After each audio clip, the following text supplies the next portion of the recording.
Good morning, শুভ সকাল সবাইকে। সবাই কেমন আছো? আমি ভালোই আছি। একটা কথা বলতে এলাম। কথাটা হলো, একটা মেয়ে জীবনে কত ত্যাগ দেয় বলতো। একটা মেয়ে সব থেকে কাছের মানুষ হচ্ছে তার হাজবেন্ড, কিন্তু একটি মেয়ের সাথে যদি তার হাজবেন্ড প্রতিনিয়ত অত্যাচার করে, মানসিক শারীরিক সব রকমের, তাহলে সেই মেয়েটির ভিতরে কি হয়? সমুদ্রের যেমন ঢেউ উঠান পাঠান করে এপার ওপার, মানুষকে এখান থেকে প্রান্ত থেকে আরেক প্রান্তে ছুড়ে ফেলে দেয়, ঠিক সেমন মেয়েদের মনের ভেতরটা। কিন্তু যদি বললাম, বোঝার মতন মানুষ কেউ নেই। আজকে অনেকদিন ধরে ভাবছি যে একটা মেয়ে বাবার বাড়িতে যে স্বাচ্ছন্দ্যে বড় হয়, বিয়ের পর তিনি সঙ্গে সেই স্বাচ্ছন্দ্যটা পায়।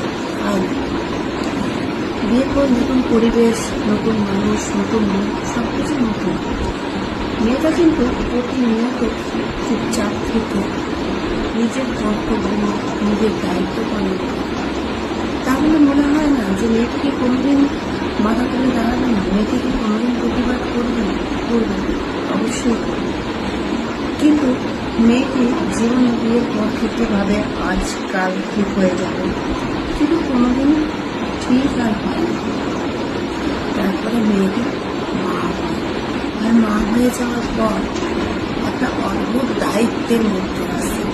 সেই দায়িত্বটা এড়ানো যায় না। তাই নিজের শত অত্যাচারের পর, শত যন্ত্রণা, শত কষ্টের পর কিন্তু তার সন্তানকে বুকে আগলে জড়িয়ে রাখে। এতেই তো বলে মা, তাই না? যারা নতুন মা হয়েছে বা মা হবে, তারা কিন্তু খুব ভালো করে জিনিসটা ভেবে দেখবে। আমরা আমাদের মাকে দেখেছি, আবার নিজের মা হয়ে অনুভূতি করেছি। তাই সত্যি মেয়েদের কষ্ট, মা হয়ে যাওয়ার কষ্ট ভুলে যাওয়া যায়। আর মেয়েদের কষ্ট, মেয়েরা ছাড়া, মেয়েরা সৃষ্টি না হলে কেউ সহ্য করতে পারে কোনো পুরুষ মানুষ তো অত্যাচার করতে পারে।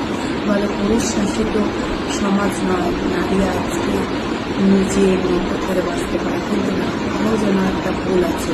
আজও আমরা পুরুষ শাসিত সমাজে বাস করি। আজকে এই পর্যন্ত, পরে আবার নতুন গল্পের সাথে আসবো। ভালো থাকবে, সুস্থ।